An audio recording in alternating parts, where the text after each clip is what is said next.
Yep, that's what we're talking about today. This was a video that I worked on for Under Armour, done with no fancy 3D softwares. It was really just with a drone and my phone. You could really only do it with your phone if you wanted to. Before we go any further, I want to shout out my buddy Will, who showed me this technique for the first time. He did this one for the X Games, and it's really the same premise. I think his might have turned out a little bit better, but that's where the idea came from, so go give him a follow. And subscribe, like, you know the drill. Go ahead, do that. Now let's get into it. Let's dive into the filming. Of course, for this technique, you need something that there can be a 3D scan of. So a stadium is really the perfect opportunity.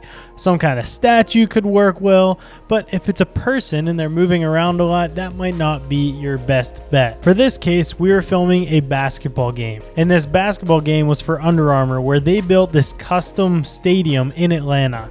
And a big thing about it was it being outside and you could see the skyline. How do we show that? Well, we need to show the skyline and we need to show the court elements, because at the end of the day, this video is for Under Armour. As you could imagine, to get a 3D scan like this, it takes a lot, but it wasn't hard. It really just takes time.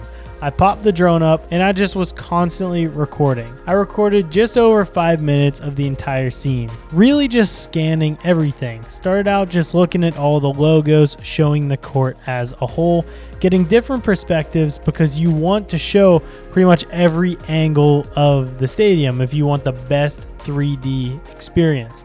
So you see the different parts of the hoops, different court elements top down, which is huge because I knew I was going to want to start this effect top down like I did. And then go into the stands. The stands are not going to be perfect. I just kind of accepted that because I'm not going to be able to show every angle of every single seat. As long as it fills it in roughly, that would be okay. But the logos up top, that is important. I mean, we're just trying to show the entire scene. Don't really care about the people in this case because it'll stamp them out and it'll see that they're not constantly there, so they're not actually going to be part of the rendering. Kept going, spinning around, showing different angles of seats, and then I tried showing what all was around it, like the skyline right here. I want to make sure that that is a decent scan of the skyline. Yes, it's going to be very one-dimensional because I'm not going to fly the drone to the other side of the entire city, but as long as I can show the buildings and the skyline, that's what's really huge. And then went around, did a 360 orbit, then I went up a little bit higher to do a 360 around the stadium to try and get some of the outer elements. And right here, one of the ways that I screwed myself is not really showing this side of the stadium. And then, I mean, my 360 could have been a lot better. Like, I don't even think I showed this part of it. So our entire 5-minute drone flight is done.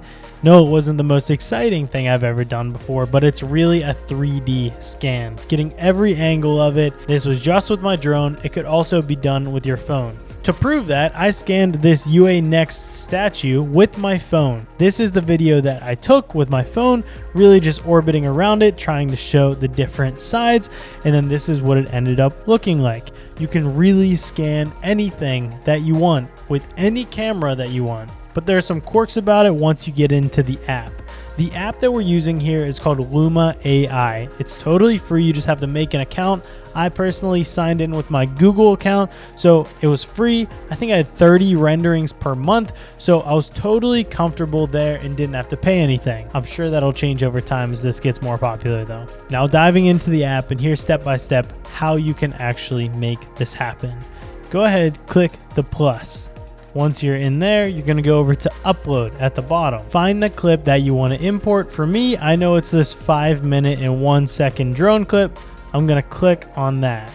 If you shot it on your drone, make sure you have the raw clip on your phone. Don't color it and then import it. I originally tried coloring my footage and then importing it because I knew I wouldn't have as much data to color once the whole rendering was finished, but it needs the camera data. If you've ever flown FPV and you're stabilizing in post, I would assume it's kind of the same thing there, where that raw file has this different data that you never really think about embedded into it, but once you export from Premiere or wherever you're coming from, all that data is gone. So import the raw clip, and going along with that, I actually recommend you don't shoot log for this. shooting a normal color profile because you will not have much data to color grade the footage after the fact. Now at the bottom, it's going to say preparing video if it's not downloaded. For me, it's preparing the video because I'm in iCloud, so it just needs to download that 3 gig file. For the sake of the example, let's grab a smaller clip. We'll grab that iPhone clip like I was talking about of the UA Next. I promise we'll still render out the drone clip. So then there you go, our video is uploaded. I'm going to click on this, I'm going to name it, then click upload. Once you click upload, it'll say preparing to upload. This is where you'll have to be patient with your phone because you'll need to wait for it to physically upload. Once it's done uploading here, you can go off of the app, you can do whatever you want, and it'll let you know whenever it's done. It can all work in the background. Your phone can be in your pocket. You can be doing something totally different, which is another great thing about this app. And I'm right now thinking about this. I am not getting paid at all for this. This is all because this is a sweet effect that I think could really help you guys out. And coming from the world of video editing, not knowing how to do anything really 3D, this is huge for me. So this is genuine. I'm excited about it.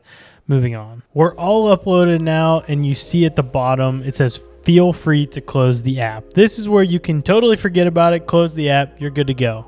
Everything's done now, and we open the app back up. We're going to be working with the drone clip from the example that I showed, and let's click on that.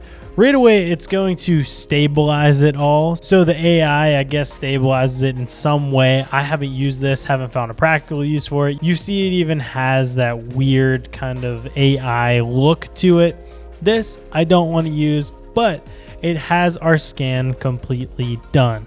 So what you're going to do now is go down to the bottom right corner and click reshoot. And right here, you see you can look around on the court as much as you want.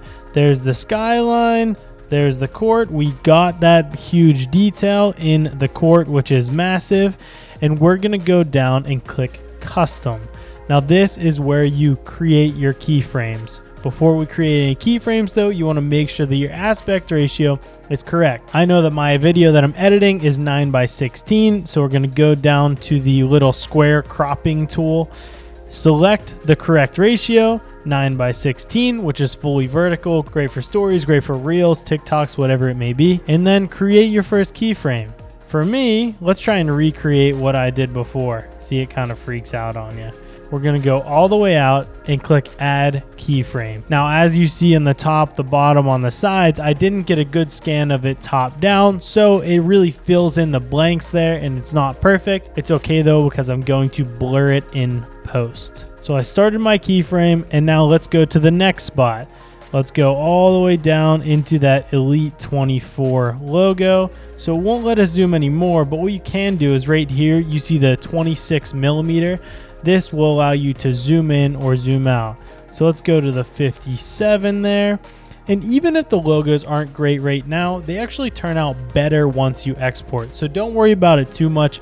Your true test is after you export and do the whole process. Click that plus again, zoom out a little bit. Now we got the ATL, and the protect this house. Gonna click another keyframe, and now let's go wide to the court. So now we're gonna go to the corner because we know that we wanna show the skyline. There we go. Want the whole court and the skyline if possible. Right here, we're pretty dang close to that.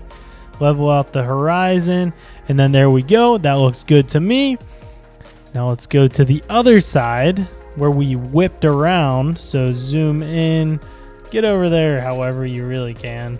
Not really any good rhyme or reason. I can already feel my phone heating up and not liking the fact that I'm doing this. Got the other corner, once again showing the branding. Click the plus again.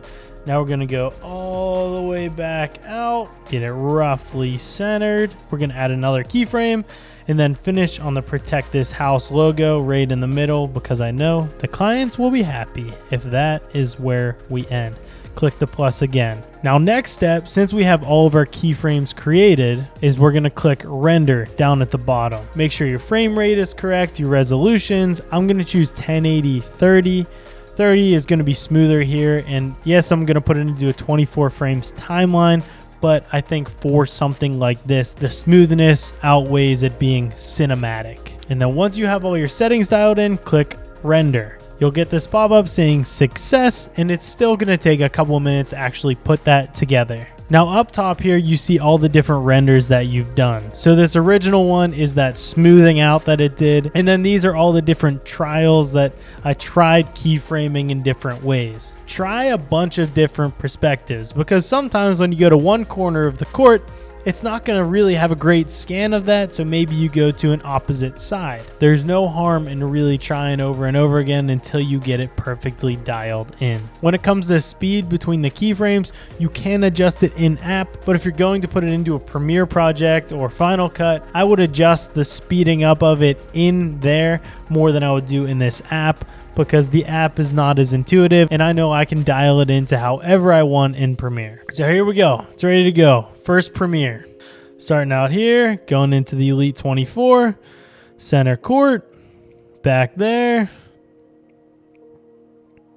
I mean, it's pretty much the same thing as the intro was. I'm happy with it, and the one quirk that you see where it's not perfect is whenever you go to the side where you see the skyline, it did not get all of the data in the court, and you can almost see underground. That's a little thing that I wasn't very worried about. If I had to rescan the whole thing, I guess I could do it, but this is AI. It's not going to be perfect. I don't expect it to be perfect, so it is what it is. So there we go. We made this 5-minute drone clip, a 3D rendering, and keyframed it out on our phone. Pretty mind-blowing technology if you ask me, and if you want to know how I did the UA Next tracking and all the little effects with the motion blur, drop a comment below. I'd be happy to make a tutorial on those, but those have nothing to do with this phone app.